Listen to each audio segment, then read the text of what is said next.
Yan. Isang born again ang nagmamagaling sa TikTok. Pinagtatanggol niya at ipinangangaral niya na faith lang daw, ligtas na. Sumampalataya ka lang, ligtas na, sabi niya. Gumagamit pa ng mga Greek. Nagpapasikat. Pinapakita, marami siyang alam.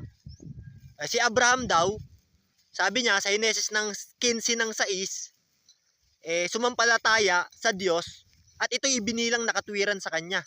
O sabi ng Biblia, naging matuwid siya dahil sa pananampalataya.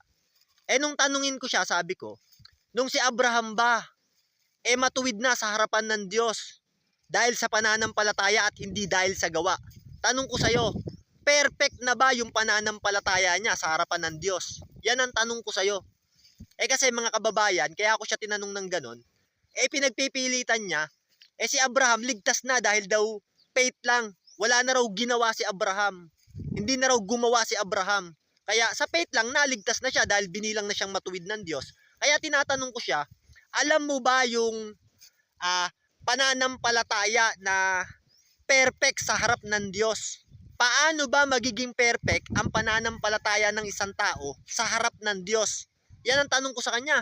Nung tinatanong ko siya ng tinatanong, hindi na makasagot. Yan, yung nagmamagaling na born again sa TikTok. Panoorin po natin. O ito, pakinggan mo. Yung made perfect na pananampalataya, na magiging perfecto ang pananampalataya, magiging sakdal sa harap ng Diyos.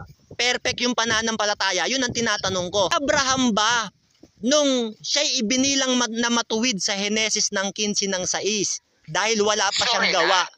Ito, tanong ko sa iyo, perfect na ba yung kanyang pananampalataya sa Diyos?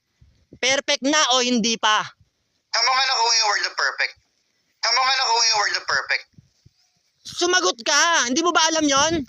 Nasa Biblia yun eh. Pag nabasa ko sa Biblia, tatanggapin mo, mali ka.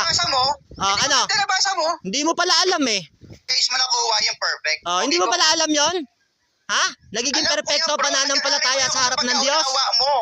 Hindi mo alam. Sumagot ka kung hindi mo alam, babasahin ko. Hindi mo alam yon?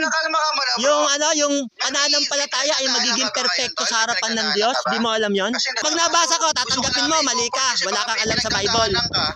Na ang pananampalataya ay magiging perfect sa harap ng Diyos. Tatanggapin mo. Pag nabasa ko, wala kang alam sa Bible. Tatanggapin mo.